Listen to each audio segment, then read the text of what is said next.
A group of companies known collectively as data brokers are gathering massive amounts of data about our personal lives and selling this information to marketers.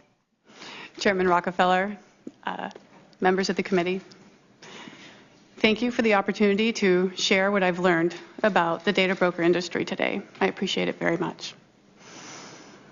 As a moderate in the privacy debate and in the privacy world, I have come to a troubling conclusion.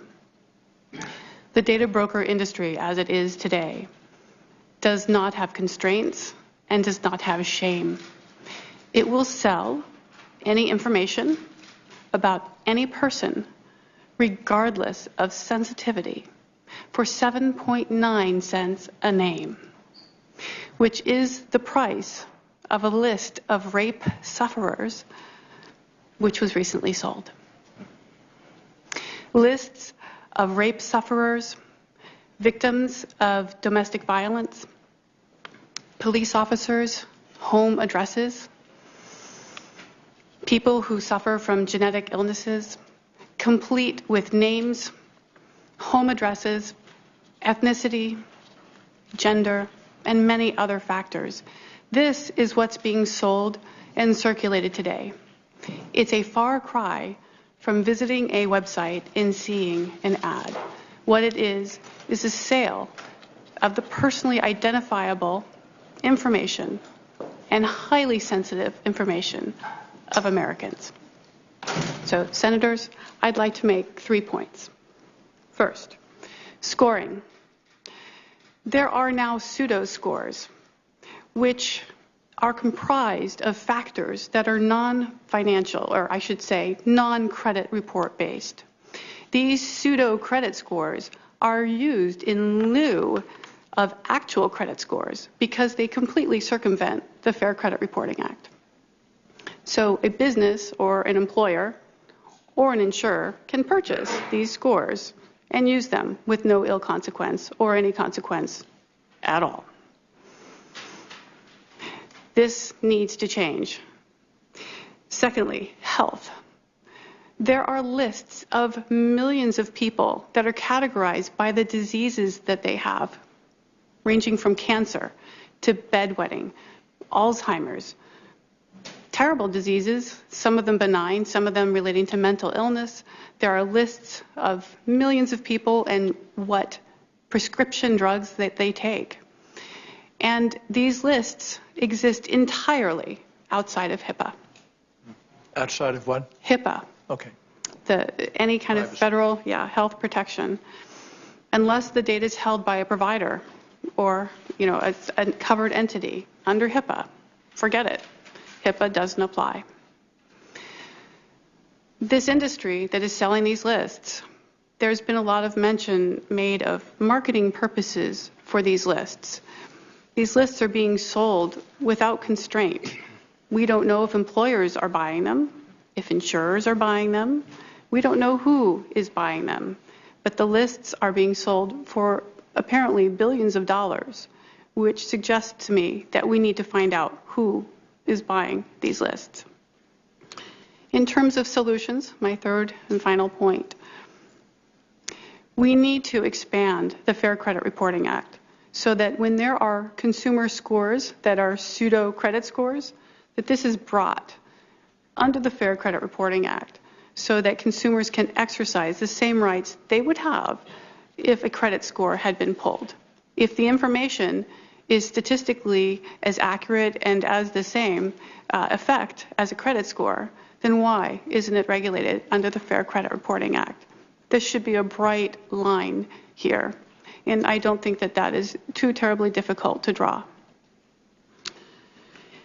There needs to be, and actually there is an urgent need for, a national data broker requirement for an opt-out. We favor an opt-out that's highly granular so that consumers don't always have to take the nuclear option and get entirely off of every list. We favor consumers having the ability to make their own choices. Maybe a consumer wants her name and phone number on a list, but nothing else. Certainly nothing about her weight, certainly nothing about the number of children she has, or maybe she does. But the point is, consumers need to know when they're on a list and need to make choices about what appears on those lists. We need to re-examine HIPAA and decide if health information that is not held by healthcare providers deserves health care protections in privacy. I believe they do. This is going to be the beginning of an important public dialogue that is going to be incredibly important for all of us to engage in. Because if we have an industry that has not curtailed the sale of names of anyone with highly sensitive information for 7.9 cents a name, then we haven't done enough. Thank you for this opportunity, and I look forward to your questions. Thank you, Ms. Dixon, and you're exactly right. This is the beginning of a dialogue, and we need to probe deeply, without fear of consequence, and then we need to do something about it. Well, that'll be a judgment that we will have to make, but you've already suggested a change in HIPAA, which is, used to be very sacred and still is, but not in all cases. So I thank you for your testimony. Senator Markey. Thank you, Mr. Chairman, very much. So bottom line is that there are digital dossiers being collected on every American right now by the companies represented at this table, and there's a lot of promise from that, services that can be provided. There's a lot of peril from that, the compromise of the privacy and the most intimate secrets of families that can go out and on sale across the country and across the world. And bottom line is no company should be allowed to do that if the individual doesn't want that information compromised. They should have a right to be able to control that data. And no company should be allowed to play fast and loose with the information which they've gathered about Americans. So I had a caucus meeting over on the House side last year, and we had some of the gentlemen here today over there for that. And we began to talk about propensity scores, and that's a practice of attaching a propensity score to individuals, hundreds of thousands, millions of Americans. And the scores are created without the consumer's knowledge, without the consumer's consent, and then they become the basis for targeting offers, benefits, products to certain consumers. And as a result of these E-scores, high-value prospects may receive marketing details and discounts regularly, but others may not. They may be dismissed as low value, people characterized as waste in industry slang. So, Ms. Dixon, what are the dangers attached to an industry that engages in those kinds of practices in terms of its impact upon tens of millions of Americans? The real problem with the propensity scores and the propensity values that are attached to consumers is that unlike a credit score that would be pulled, that would be covered under the Fair Credit Reporting Act. But these scores are not covered under the Fair Credit Reporting Act. If they are health scores, they're not covered under HIPAA. They're not being held by a healthcare provider. So therefore, you can be tagged with these characteristics, and these characteristics are not under any regulation. There is no law that says that an employer cannot use these to determine job eligibility. There is no law that says that an employer or an insurer cannot use these scores to determine rates, because these are not regulated scores. So the propensity scores are of great concern.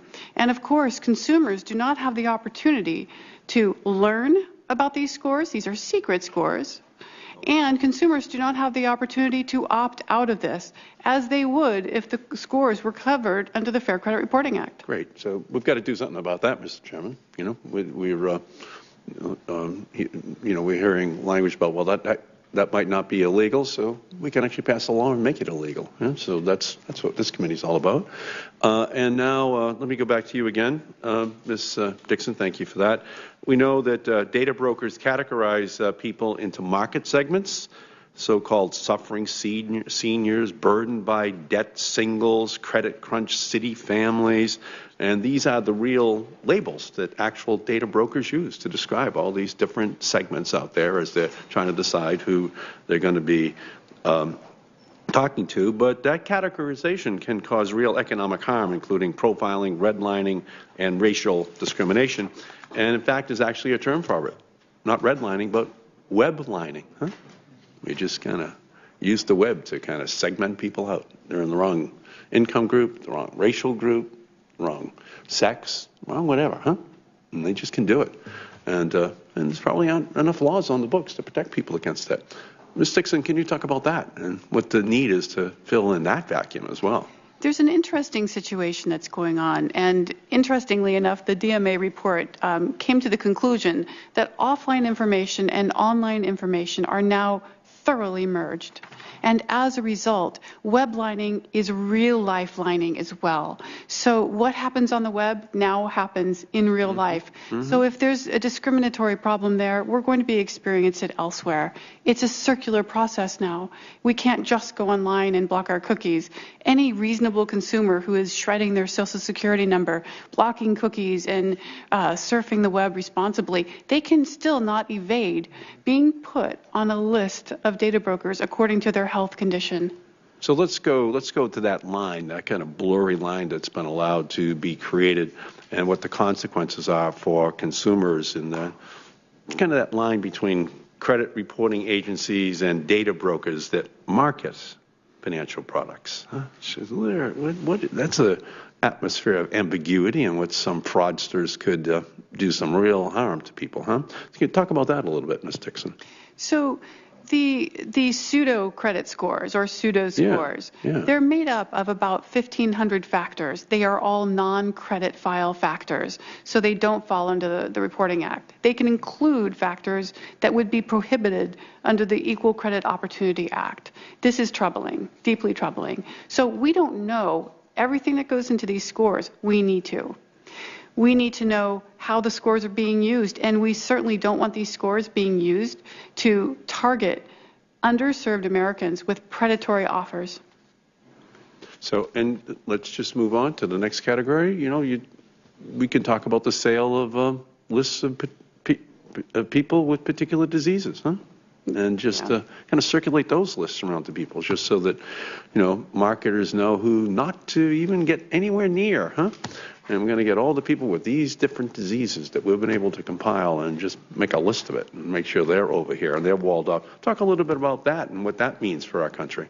I was stunned in doing my research when I found lists of people who were rape sufferers, people who were genetic disease sufferers, people who were victims of domestic violence. This was deeply troubling to me. I was just shocked. So what is happening is that through survey instruments that are operated online and through other methods that are typically consumer generated, people will volunteer this information to websites thinking they are getting help on from a website, and they'll volunteer, and they have no idea then this information is going to be attached to not just a cookie, but their name, their home address, their phone number. And I am a lawyer, but I've never had any clients, so I'm going to be careful on how I rule here, but it just seems to me that it's kind of a, on its face, violation of Section 5 of the Federal Trade Commission Act, violation of unfair and deceptive practices. So, Ms. Rich, back over there at the Federal Trade Commission, what can you do about this?